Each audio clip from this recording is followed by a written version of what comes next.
Boa noite. No país por onde vamos viajar, as casas mais simples convivem com palácios monumentais. Nas grandes e pequenas cidades, a pobreza é a característica mais visível. Mas poucos povos no mundo podem ostentar tamanha riqueza e diversidade cultural quanto o indiano. A terra dos marajás, dos elefantes deuses, dos animais sagrados, está no nosso último especial de aniversário. E quanta vida selvagem! Nossos repórteres conseguem ficar a poucos metros do temido tigre de Bengala, o verdadeiro rei das florestas asiáticas. Vamos visitar templos, cidades coloridas, atravessar desertos, conhecer uma arquitetura impressionante e descobrir quem é o mais rápido cortador de cebolas de toda a Índia. O Globo Repórter desta noite é uma coprodução com a EPTV, afiliada da Rede Globo, no interior de São Paulo e sul de Minas.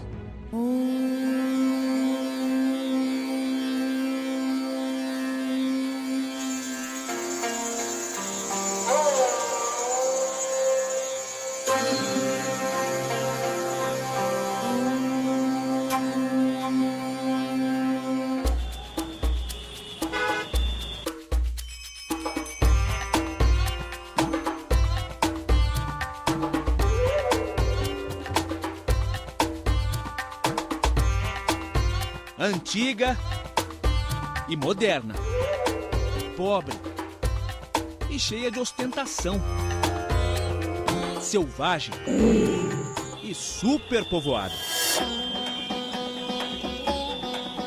O fascínio da Índia está nos opostos.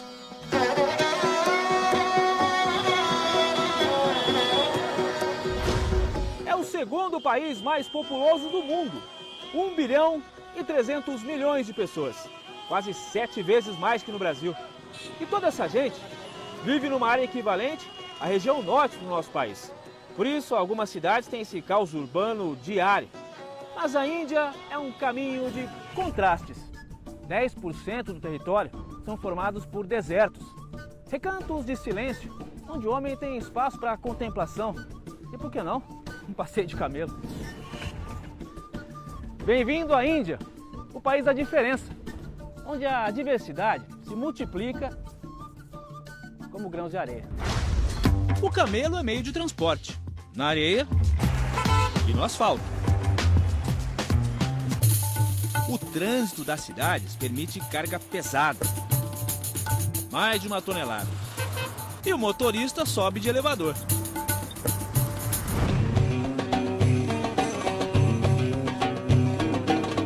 No estado do Rajastão, as surpresas estão na pista.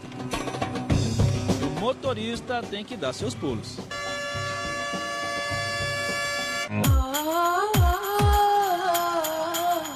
O macaco é uma das divindades da Índia. Hanuman, deus da perspicácia. Por isso os hindus compram bananas e distribuem aos bichos como oferenda. Isso quando os próprios macacos não se servem sozinhos. Espertos e folgados. Se deixar, montam mesmo. As vacas sagradas têm a preferência no trânsito. A Índia contabiliza mais de 300 milhões de deuses. E muitas dessas divindades são animais. Nossa equipe cruzou 3 estados: Rajastão, Delhi e Madhya Pradesh, no centro da Índia, lugar de estradas apertadas. Nosso destino é o Parque Nacional Kanha, um refúgio da vida selvagem. Esse é um monumento à ironia. O arco feito com chifre de cervo lembra o tempo em que essa era uma reserva de caça. Aqui a elite inglesa se divertia matando os animais. Isso até 1972, quando foram criadas as leis de proteção. O Parque Nacional Kanha inspirou o Livro da Selva, do escritor Rudyard Kipling, narra a história de Mowgli, Um menino criado com lobos e que enfrentou um terrível vilão, o tigre. E é exatamente atrás desse animal que nós vamos agora, já sabendo que de vilão o tigre não tem nada. Nós é que estamos invadindo o espaço dele.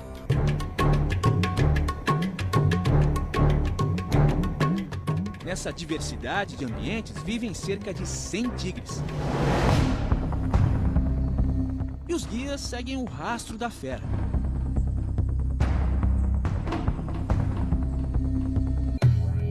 Logo entendemos por que existem tantos felinos. O cardápio de presas tem muitas opções.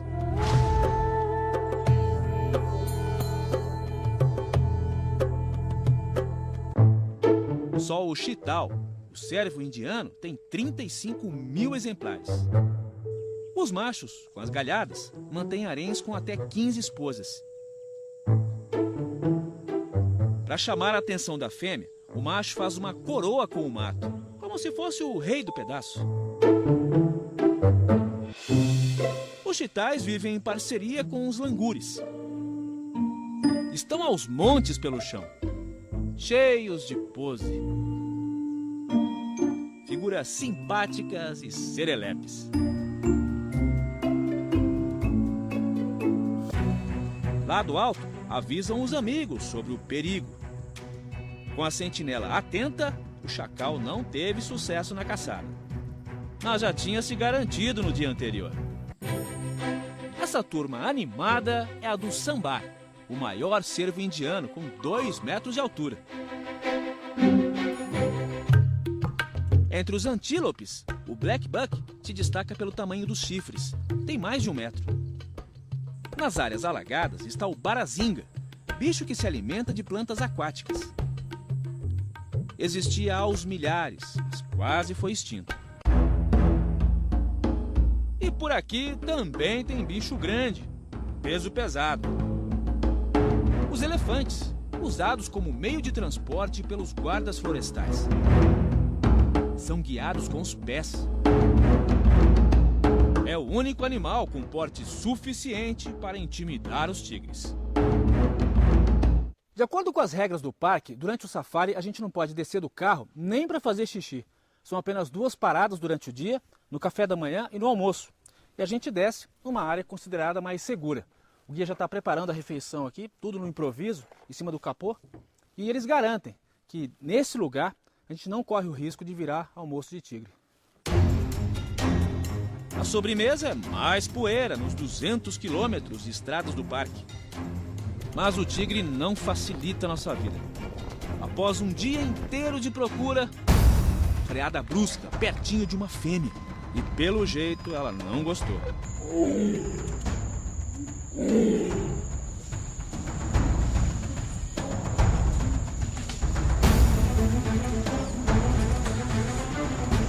Nosso guia está afastando o carro, porque o bicho está muito próximo e começa a ficar perigoso. Ele encara a gente e vem mesmo. Finalmente, o tigre está cruzando o nosso caminho. É uma fêmea.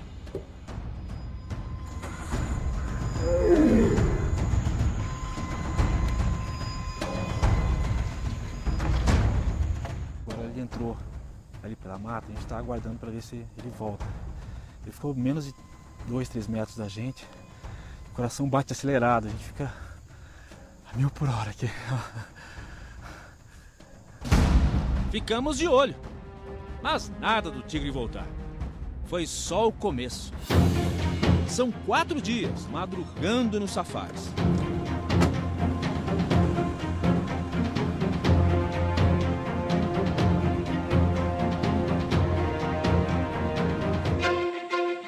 O sol aquece a planície indiana e desperta a vida.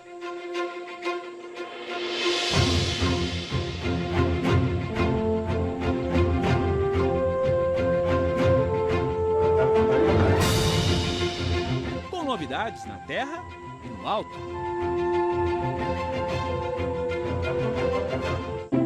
Entre as 300 espécies de aves, a elegância do drongo-rabo de raquete.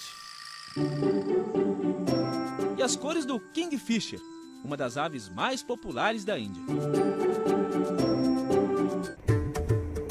Seguimos pelas trilhas da floresta.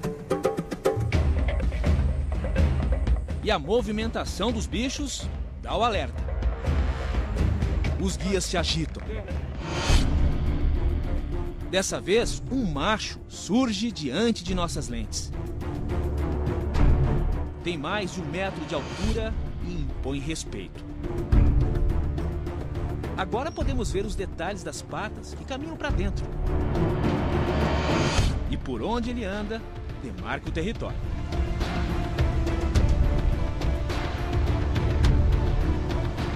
A gente está a poucos metros aqui do tigre, é um macho com mais de 300 quilos.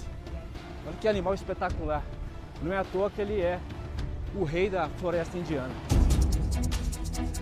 O tigre pode saltar a uma distância de 6 metros com facilidade. Mas os guias dizem que os ataques são raros. E a força da mordida chega a 200 quilos. Sabe se camuflar como ninguém. E usa muito bem os caninos, que chegam a 7 centímetros de tamanho. As garras afiadas são fundamentais nas caçadas. Um adulto macho chega a comer 40 quilos de carne num só dia. Mas a emoção vira medo quando o tigre muda a expressão. Parou, tá encarando a gente aqui. Momento de tensão. Não é brincadeira, não. Por sorte, o olhar atravessado tem outro endereço. Macho e fêmea cruzam o mesmo caminho e se aproximam aos poucos.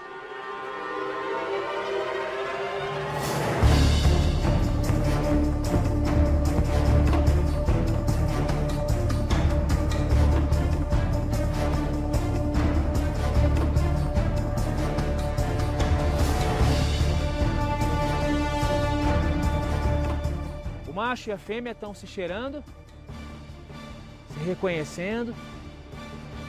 A gente está em pleno período de acasalamento. Pode ser que dê namoro ali.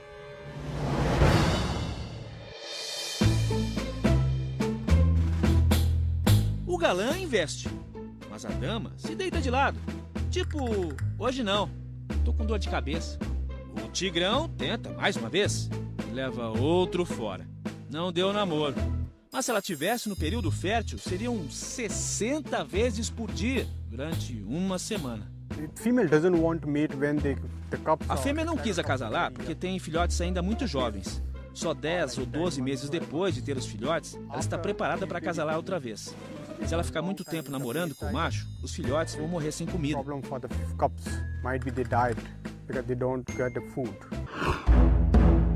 A estimativa de tigres na Índia era de 100 mil no século XIX.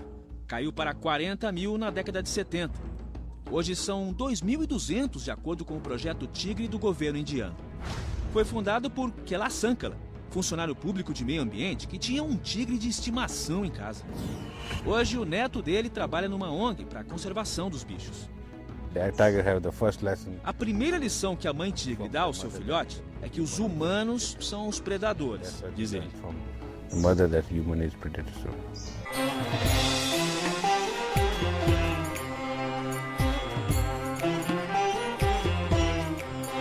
Ao redor do parque cheio de tigres, não existem cercas. E nas pequenas vilas vivem 120 mil pessoas.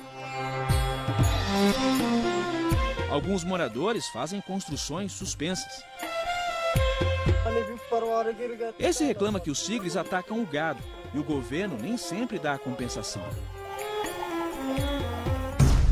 Acidentes envolvendo felinos e humanos nessa região são raros. A manutenção das estradas do parque é feita por mulheres que trabalham na rota dos tigres. Parvati diz que nunca viu o bicho e nem tem medo.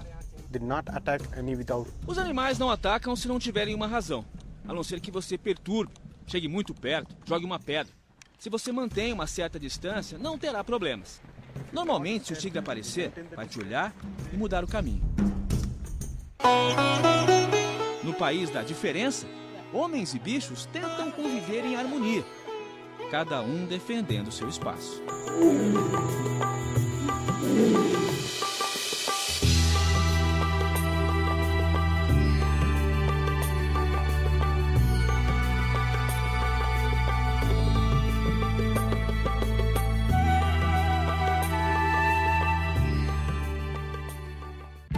Uma cidade dourada, outra azul e a terceira rosa. Para chegar às cidades coloridas, vamos atravessar o deserto em lombo de camelo. É daqui a pouco.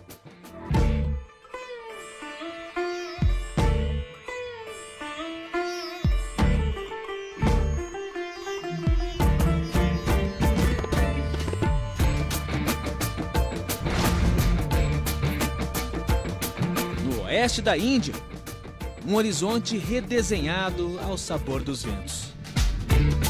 O deserto de Thar. Quase 500 quilômetros de areia e silêncio.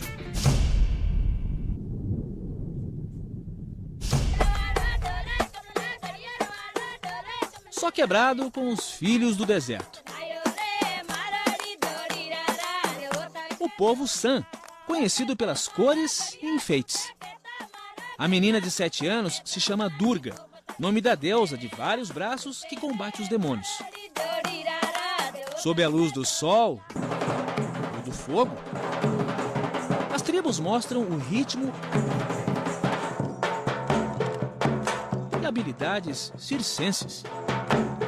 A dançarina equilibra 6 vasos na cabeça e com os pés desafia 2 espadas.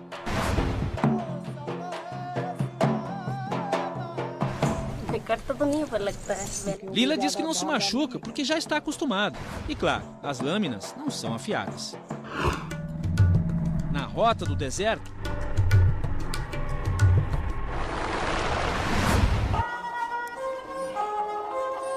um oásis com tons de areia. Jaisalmer, a cidade dourada.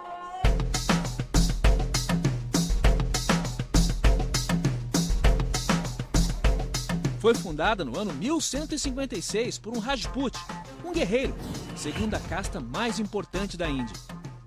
Conserva uma arquitetura com ares medievais.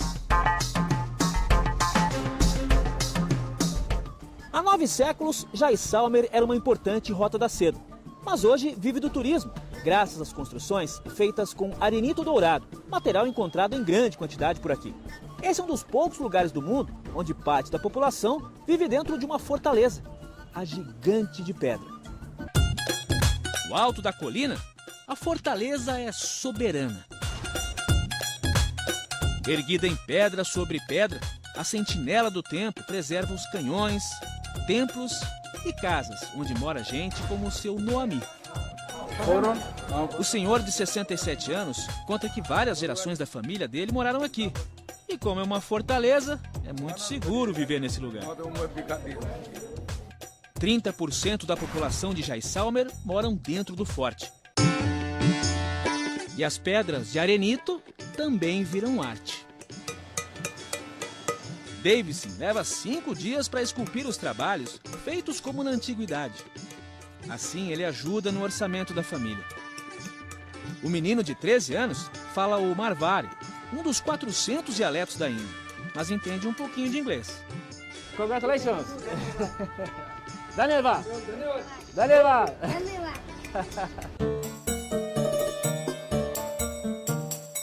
A arte nas construções também impressiona. Essa é Pátio Arravel, a casa de comerciantes do século XVIII. É repleta de detalhes inspirados na arquitetura hindu e muçulmana. Em Jaisalmer, até o cemitério é charmoso. O lugar onde os comerciantes eram cremados tem mausoléus de areia dourada. A 300 quilômetros dali, o cenário muda de cor.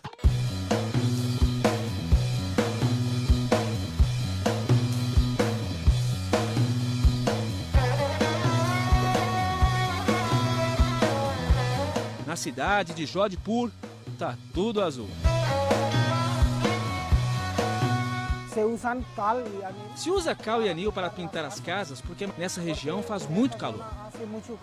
O cal se usa para refrescar a casa e o anil contra os mosquitos e outros insetos, como um repelente. O azul também identificava a casa de um brahmane, um sacerdote, mais alta categoria na hierarquia das castas. Por isso são comuns os pequenos templos e cerimônias. O sino toca o espírito.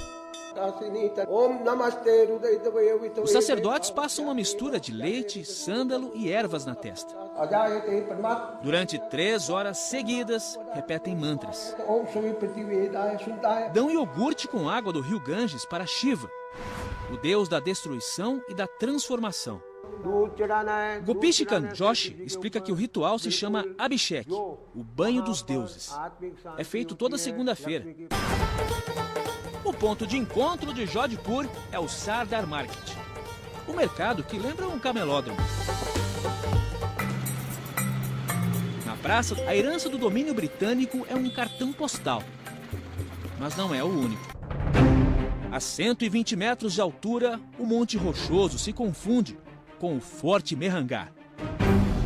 Construído durante 4 séculos, tem a dimensão do poder dos Marajás, os antigos reis.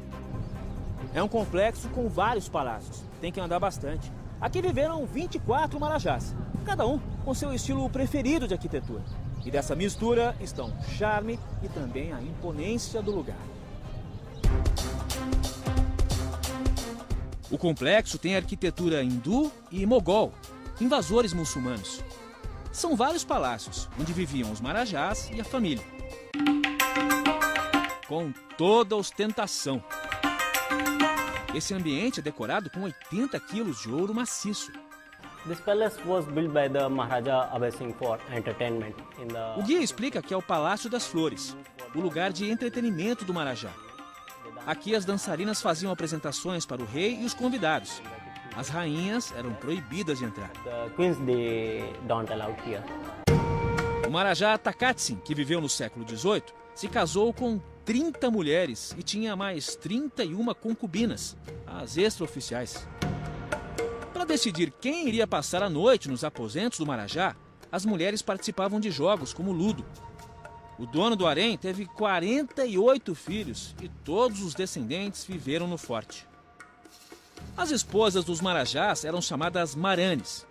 Quase não apareciam em público e eram carregadas por vários homens num transporte fechado, uma das atrações desse museu. De acordo com a tradição, quando o Marajá morria, as Maranes se sacrificavam. No dia do enterro, elas acompanhavam o corpo do marido por esse trajeto que nós estamos fazendo. Iam distribuindo as joias que ganhavam. Na cremação do corpo do rei, as esposas se atiravam ao fogo, mas antes deixavam a última recordação, a marca das mãos nessa parede, a prova da fidelidade.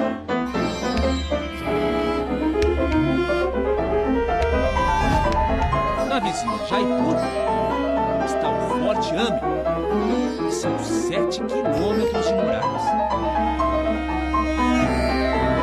Para chegar à fortaleza, o veículo é o mesmo dos antigos reis. Passamos pelo lago e um jardim suspenso.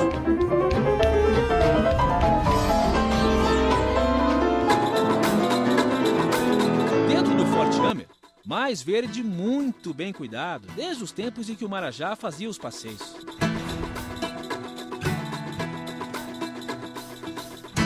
Relíquias arquitetônicas do século XVIII, época em que a Índia tinha 600 reis.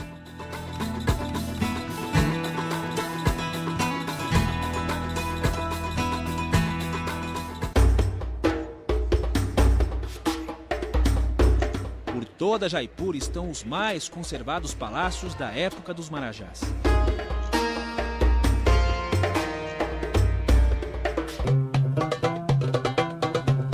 Como cada cidade tem uma cor, aqui a tradição é esse marrom desbotado, que eles chamam de rosa.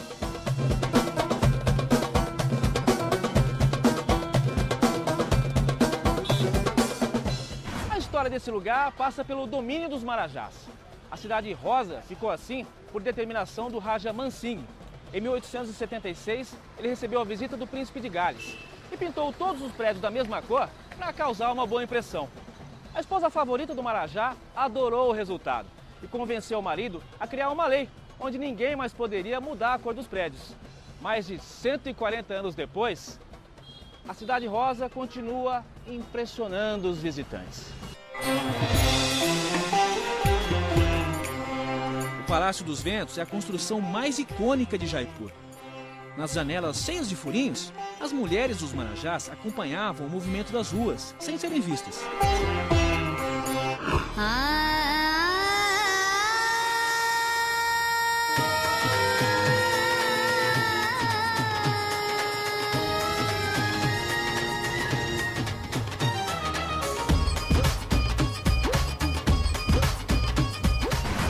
Com um triciclo chamado Rickshaw, percorremos essa cidade com 6 milhões de habitantes e um trânsito ensurdecedor.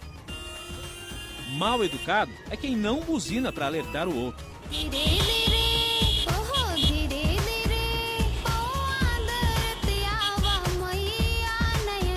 Abdul Sharik, que já morou no Brasil, diz que o barulho não incomoda.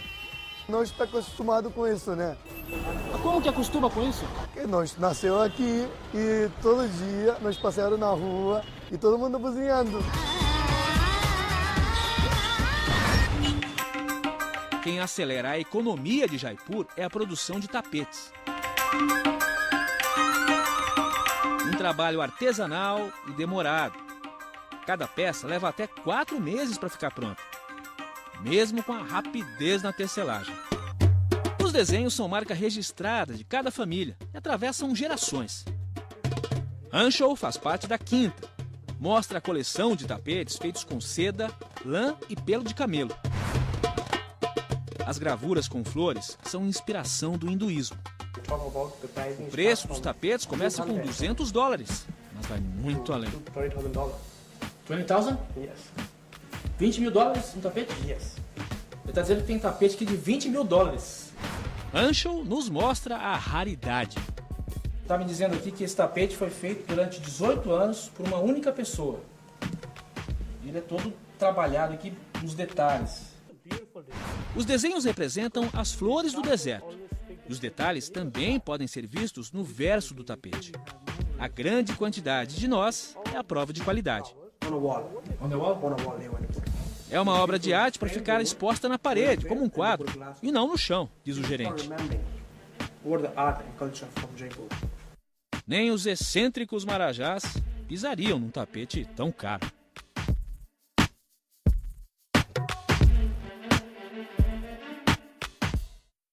Um povo movido pela fé e o inacreditável recorde do mais rápido cortador de cebolas de toda a Índia. É daqui a pouco.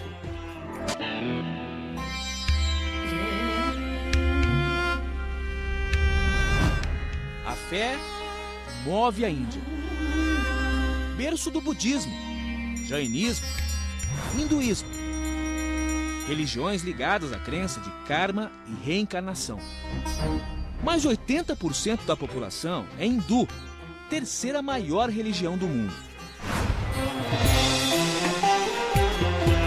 Entre os milhões de deuses, alguns são mais populares, como Gangor.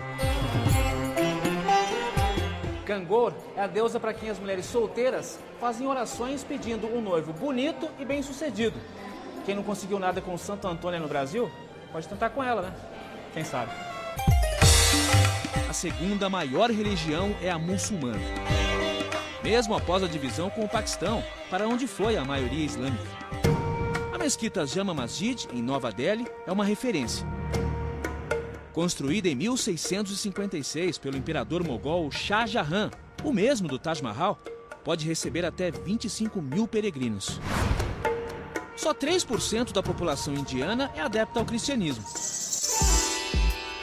Este é o Gurdwara Bangla Sahib, o templo da religião que mais cresce na Índia, o Sikhismo.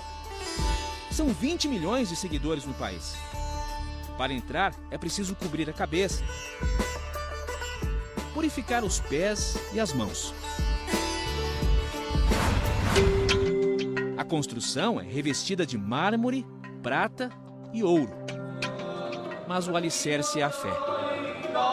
Orações e hinos de louvores durante o dia todo. Os seguidores oferecem dinheiro e devoção.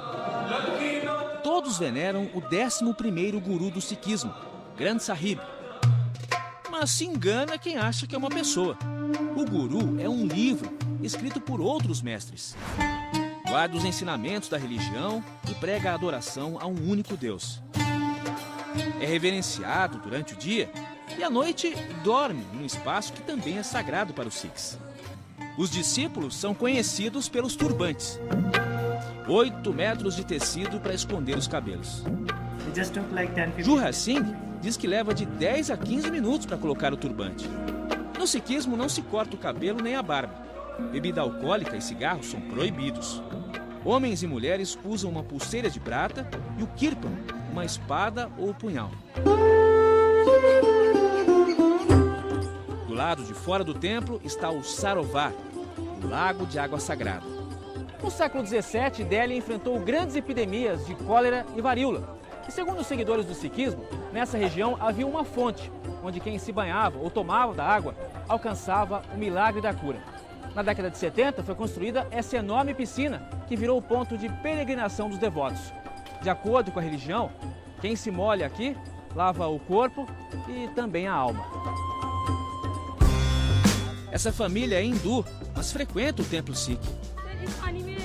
Dizem que a água é milagrosa e cura.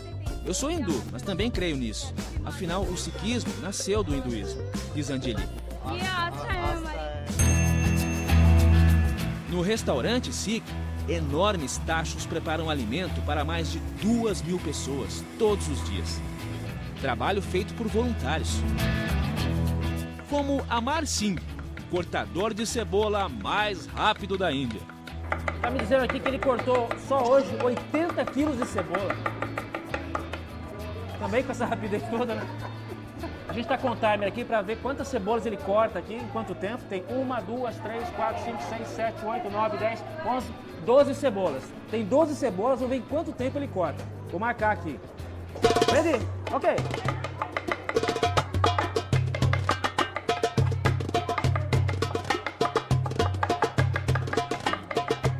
Ele é muito rápido, é impressionante. 12, opa! Olha o tempo aqui, ó. Cortou 12 cebolas em 53 segundos. É um fenômeno. Ele tem Singh no sobrenome, como todos os Sikhs. É comerciante, uma vez por semana se dedica à cozinha comunitária, temperando o trabalho com muito bom humor. Ele dá risada porque é incrível, ele não chora para cortar a cebola e eu tô aqui em prantos aqui. Voluntários e frequentadores do templo fazem a massa do chapati, o pão indiano à base de farinha e água. A cada meia hora, uma multidão invade o refeitório. E ninguém fica de prato vazio. Brahmanes, da casta mais alta, ou Dalits, da mais baixa, são iguais na partilha do alimento. Esse é um lugar onde ninguém passa fome. Gente de todas as raças e religiões tem direito a um prato de comida. Para os Sikhs, servir ao homem é servir a Deus. Hoje no cardápio a gente tem aqui feijão com lentilha, batata doce e o chapati, que é o pão sem fermento. E a gente tem que comer exatamente como os indianos, com a mão. O restaurante funciona 24 horas por dia. Gente de outros países também é convidada para o banquete, inclusive do Brasil. Marília veio há 1 ano para a Índia trabalhar com tecnologia e experimentou o sabor da solidariedade.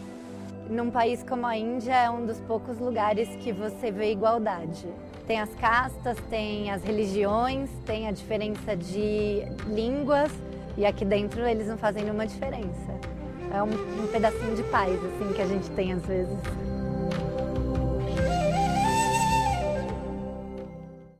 Vamos entrar na casa de uma família indiana e o sufoco do nosso repórter com o convite do encantador de serpentes. É no próximo bloco.